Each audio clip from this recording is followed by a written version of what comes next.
देख रहे होंगे कि कई लोग तिरंगे के साथ कोई धार्मिक झंडा रखते हैं, तो क्या उसको रख सकते हैं, उसके बारे में जानेंगे।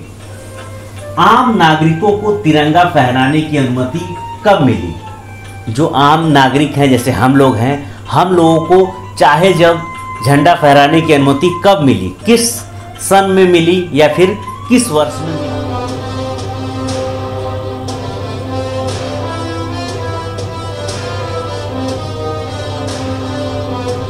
जय हिंद और आप सभी का स्वागत है BSS ऑनलाइन के YouTube चैनल पर।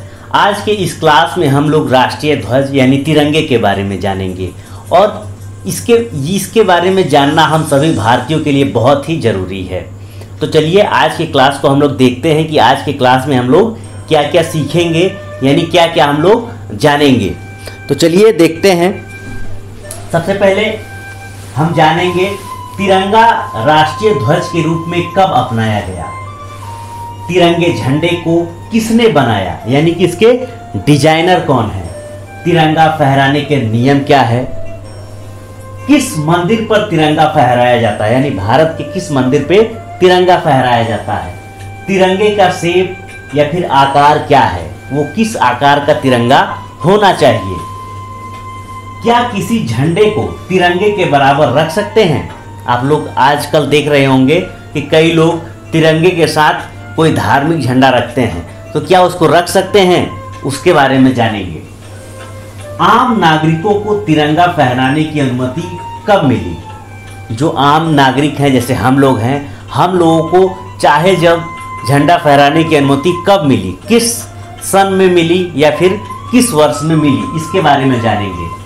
तिरंगे को कब झुका दिया जाता है, यानी कि जो झंडा होता है उसको कब झुका दिया जाता है, ये चीज़ जानेंगे। और कटे फटे या रंग उड़े तिरंगे को क्या करते हैं। जो तिरंगा होता है जो कट पीट गया या फिर जिसका रंग उड़ गया है, उस तिरंगे को क्या करते हैं, इसके बारे में हम लोग जानेंगे। तो हम आपको कहेंगे कि अगर आप इस चैनल पर नए हैं तो इस चैनल को सब्सक्राइब करें, जिससे कि जब अगला वीडियो आए तो सबसे पहले आपको नोटिफिकेशन मिल सके। तो चलिए हम लोग क्लास को स्टार्ट करते हैं और देखते हैं। भारतीय राष्ट्रीय ध्वज को इसके वर्तमान स्वरूप में 22 जुलाई 1947 को आयोजित भारतीय संविधान सभा की बैठक के दौरान अपनाया गया था, जो 15 अगस्त 1947 को अंग्रेजों से भारत की स्वतंत्रता के कुछ ही दिन पूर्व की गई थी। इसे 15 अगस्त 1947 और 26 जनवरी 1950 के बीच भारत की राष्ट्रीय ध्वज के रूप में अपनाया गया। आप लोग देख सकते हैं राष्ट्रीय ध्वज, और ये संविधान सभा के द्वारा इसको अपनाया गया। देखिए भीमराव अम्बेडकर हैं, पंडित जवाहरलाल नेहरू हैं, इसको अपनाया गया। हमारे लिए तिरंगा बेहद महत्वपूर्ण और गौरव का विषय है। इस नाम के पीछे की वजह इसमें इस्तेमाल होने वाले 3 रंग हैं, केसरिया, सफ़ेद और हरा। इसके मौजूदा स्वरूप का विकास भी कई पड़ावों में हुआ। अभी जो तिरंगा फहराया जाता है उसे 22 जुलाई 1947 को अपनाया गया था। तिरंगे को आंध्र प्रदेश के पिंगली वेंकैया ने बनाया था। वहीं क्या आप जानते हैं कि तिरंगे को फहराने के कुछ नियम भी हैं।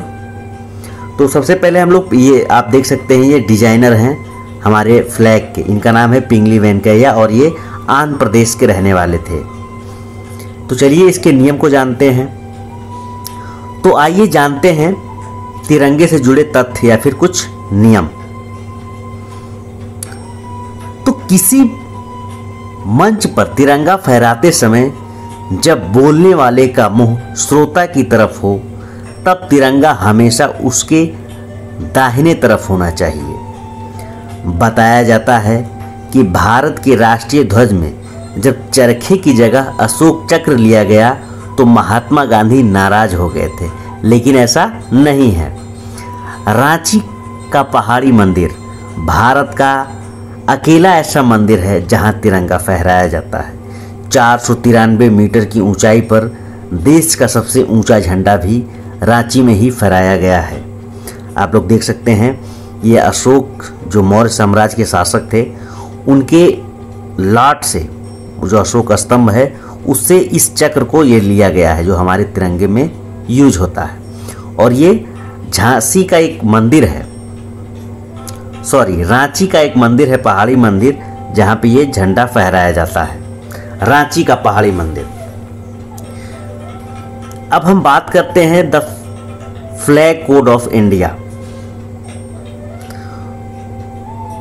तो देश में फ्लैग कोड ऑफ इंडिया यानी कि भारतीय ध्वज संहिता नाम का एक कानून है। ये कानून इसलिए बनाया गया है झंडे की सुरक्षा के लिए, देख रेख के लिए, तो जिसमें तिरंगे को फहराने के नियम निर्धारित किए गए हैं। इन नियमों का उल्लंघन करने वाले को जेल भी हो सकती है।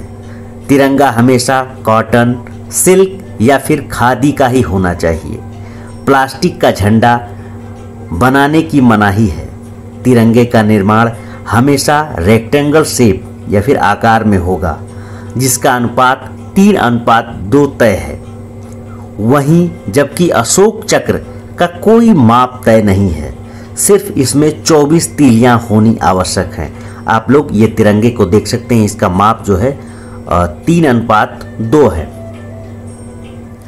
आइए अब अपने तिरंगे को हम लोग देखते हैं कि हमारा तिरंगा पहले कैसा दिखता था, अब कैसा दिखता है। देखिए, आप देख सकते हैं 1906 में कैसा था, 1907 में, फिर 1917 में, 1921, 1931 और 1947 में हमारा तिरंगा कैसा है, जो अभी वर्तमान में यूज होता है।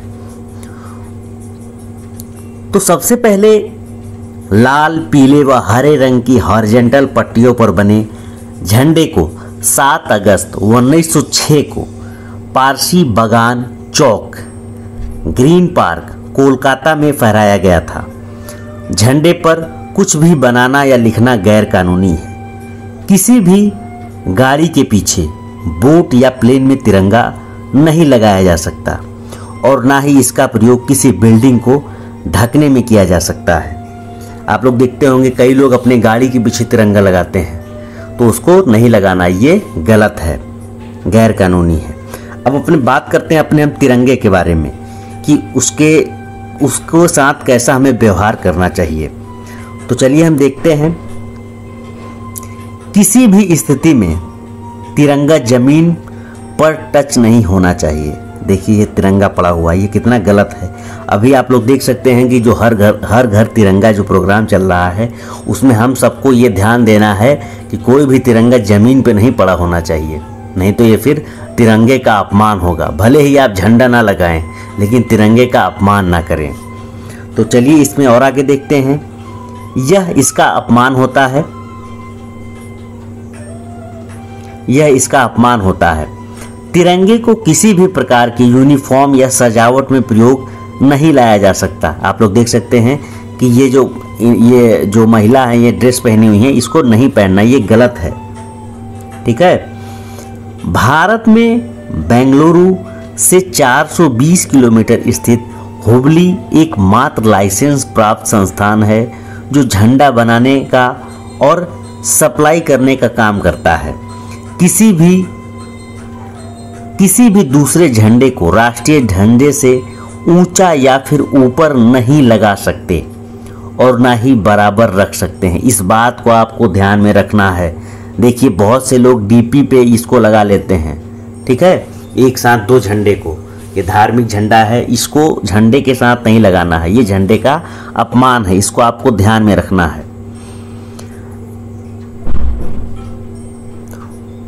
29 मई 1953 में भारत का राष्ट्रीय ध्वज तिरंगा सबसे ऊंची पर्वत की चोटी माउंट एवरेस्ट पर यूनियन जैक और नेपाली राष्ट्रीय ध्वज के साथ फहराता नजर आया था। इस समय शेरपा, तेंजिंग और एडमंड माउंट हिलेरी ने एवरेस्ट फतह की थी। आम नागरिकों को अपने घरों या ऑफिस में आम दिनों में भी तिरंगा फहराने की अनुमति 22 दिसंबर 2002 के बाद मिली। तिरंगे को रात में फहराने की अनुमति साल 2009 में दी गई। आप लोग देख सकते हैं ये माउंट एवरेस्ट पे झंडा फहराया जा रहा है और हम लोगों को ये अपने घर पे तिरंगा फहराने की अनुमति 2002 में मिल गई थी। हमें जो तिरंगा है उसको अपने घर पे फहराने की अनुमति 2002 में मिल गई थी। भारत के संविधान के अनुसार जब किसी राष्ट्र विभूति का निधन होने और राष्ट्रीय शोक घोषित होने पर कुछ समय के लिए ध्वज को झुका दिया जाता है, लेकिन सिर्फ उसी भवन का तिरंगा झुकाया जाता है जिस भवन में उस विभूति का पार्थिव शरीर रखा है। जैसे ही पार्थिव शरीर को भवन से बाहर निकाला जाता है, वैसे ही ध्वज को पूरी ऊंचाई तक फहरा दिया जाता है। आप लोग देख सकते हैं किस तरीके से झंडे को झुका दिया जाता है। जब कोई जो राष्ट्र विभूति होते हैं या फिर जैसे राष्ट्रपति हो गए, उनके निधन पे या फिर कोई शोक होता है तो झंडे को झुका दिया जाता है। फिर बाद में जब वो उनको बाहर निकाल लिया जाता है तो फिर झंडा फिर से फहरा दिया जाता है। देश के लिए जान देने वाले शहीदों और देश की महान शख्सियतों को तिरंगे में लपेटा जाता है। इस दौरान केसरिया पट्टी सिर के तरफ और हरी पट्टी पैरों की तरफ होनी चाहिए। शव को जलाने या दफनाने के बाद उसे गोपनीय तरीके से सम्मान के साथ जला दिया जाता है या फिर वजन बांधकर पवित्र नदी में जल समाधि दे दी जाती है। कटे फटे या रंग उड़े हुए तिरंगे को भी सम्मान के साथ जला दिया जाता है या फिर वजन बांधकर पवित्र नदी में जल समाधि दे दी जाती है। तो मुझे उम्मीद है कि आज का क्लास आप लोगों को पसंद आया होगा। अगर पसंद आता है तो इसे लाइक करें और अपने दोस्तों में शेयर करें, और जो लोग इस चैनल पर नए हैं उसे सब्सक्राइब जरूर करें, जिससे कि जब अगला वीडियो या फिर अगला जब क्लास आए तो आपको सबसे पहले नोटिफिकेशन प्राप्त हो सके। आज के सेशन को हम यही समाप्त करते हैं। मिलते हैं अगले क्लास में। धन्यवाद।